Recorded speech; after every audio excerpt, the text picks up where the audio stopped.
Hello viewers, আসসালামু আলাইকুম রহমতুল্লাহি বরকাতুহু। তো আজকে আমার সামনে আপনারা যে সার্কিটটি দেখতে পাচ্ছেন, এটি হচ্ছে একটি স্টেরিও অডিও কাট সার্কিট। এই সার্কিটের মাধ্যমে আমরা স্টেরিও মিউজিক শুনতে পারি, অর্থাৎ একই সাথে দুইটি স্পিকার বাজে। তো এই সার্কিটে জাস্ট আপনাদেরকে আজকে পার্টসগুলোর একটু পরিচিতি আমরা এখানে করে দিব।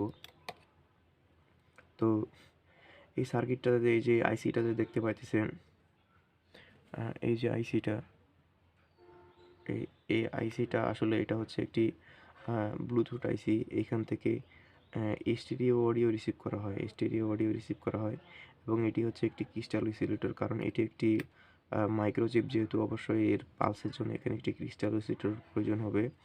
এবং এখানে যে আঁকাবাঁকা যে আপনারা একটি ট্রেসিং দেখতে পাচ্ছেন, এই ট্রেসিংটি হচ্ছে মূলত এটার অ্যান্টেনা। এবং এখান থেকে অডিওটা গ্রহণ করা হয় ব্লুটুথের মাধ্যমে। আবার এখানে যে আপনারা যে আক্স যে দেখতেছেন AUX, এখান থেকেও একটি অডিও এখানে ইনপুট করা হয়। আবার এই অডিওকে আবার এই যে এখানে দুইটি আইসি দেখতে পাচ্ছেন, এখানে এই দুটি আইসি হচ্ছে মূলত দুটি স্পিকারের জন্য দুটি অ্যাম্পলিফায়ার আইসি। এই অ্যাম্পলিফায়ার আইসির মাধ্যমে এখান থেকে প্রাপ্ত সিগন্যালকে এখানে অ্যাম্পলিফাই করে এখানে দুটি স্পিকারকে আউটপুট দেওয়া হয়। এবং এটি হচ্ছে একটি পাওয়ার কানেক্টর। এইটা সমগ্র সার্কিটের জন্য এখানে একটি পাওয়ার কানেক্টর ব্যবহার করা হয়েছে। এবং এই সার্কিটের সবথেকে বিশেষ যে ভালো দিকটি আছে, সেই ভালো দিকটি হচ্ছে এখানে একটি কনস্ট্যান্ট পাওয়ার ম্যানেজমেন্ট সিস্টেম ব্যবহার করা হয়েছে, যার মাধ্যমে আমরা যখন সাউন্ডটাকে একটু বাড়াবো, তখন স্পিকারে আসলে কোনো প্রকার নয়েজ, সাউন্ড ব্রেক এ ধরনের কোনো সমস্যা হবে না। এবং এখানে যে আমরা ইন্ডাক্টরটি দেখতে পাচ্ছি, এগুলো খুবই ভালো মানের কম্পোনেন্ট এবং ক্যাপাসিটর দিয়ে এটাকে খুব ভালো মানের একটি পাওয়ার ম্যানেজমেন্ট সিস্টেম এখানে তৈরি করা হয়েছে। এবং এই সুইচের মাধ্যমে আমরা একে অন অফ করতে পারি। এবং পাশাপাশি এই কন্ট্রোলারটা শুধু ব্লুটুথের কাজই করে না। এই এই ৩টি ব্লক আছে এখানে, ১ নম্বর ব্লক, ২ নম্বর ব্লক, এই ৩টি ব্লক। এটা তো বললাম পাওয়ার ম্যানেজমেন্ট। এটা মূলত পাওয়ার ব্যাংকের মতো একটি কনস্ট্যান্ট ভোল্টেজ একে সাপ্লাই করে। এবং এই এই ব্লকটি হচ্ছে মূলত অডিওকে আউটপুট করে। এবং এই ব্লকটি ব্লুটুথের কাজ করে। একই সাথে যে হচ্ছে FM রেডিও, সেটাও এখানে ইনবিল্ট আছে এই মাইক্রো কন্ট্রোলারের মধ্যে।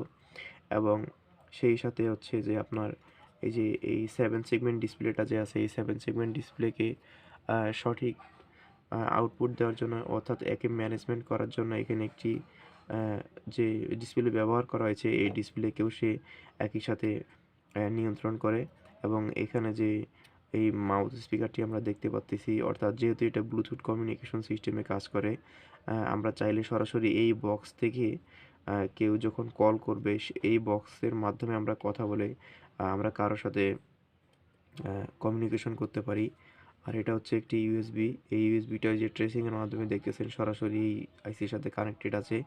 আমরা ইউএসবি এবং এই পাশে যে মেমোরি কার্ডের যে স্লট আছে, এই মেমোরি কার্ডের মাধ্যমেও আমরা এখানে অডিও ইনপুট করতে পারবো। সেই অডিও ইনপুটকে আমরা অ্যামপ্লিফাই করে আউটপুট করে স্পিকারে বাজাতে পারবো।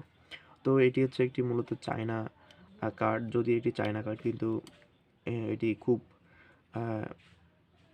খুব ভালো দক্ষতা সম্পন্ন একটি অডিও কার্ড, যার আউটপুট সত্যি অনেক মনোমুগ্ধকর। কারণ স্টেরিও এই ধরনের স্টেরিও পাওয়া যায় না, কারণ অনেক সবগুলোই মোটামুটি মনো টাইপের হয়ে থাকে। আর মনো টাইপের আসলে যে অডিও কার্ডগুলো আসে, সেখানে সাউন্ড অতটা মনোমুগ্ধকর হয় না।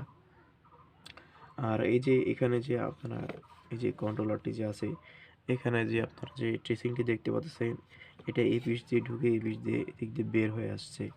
আর এটা মূলত চার্জারের যে নেগেটিভ কানেক্টরটি ছিল, অর্থাৎ বডি কানেক্টরের সাথে লাগানো। আর এটা মূলত কাজ করে হচ্ছে FM রেডিওর অ্যান্টেনা হিসেবে। আমরা একটু যদি দেখাই, এটা এটা FM রেডিওর অ্যান্টেনা হিসেবেই মূলত কাজ করে। আর এখানে যে বাটনগুলো আছে, এগুলো মূলত সাউন্ড কমানো বাড়ানো এবং মিউজিক অন অফ, এগুলোর মূলত 4টি বাটন আছে। তো ধন্যবাদ সকলকে এতক্ষণ আমার সাথে থাকার জন্য।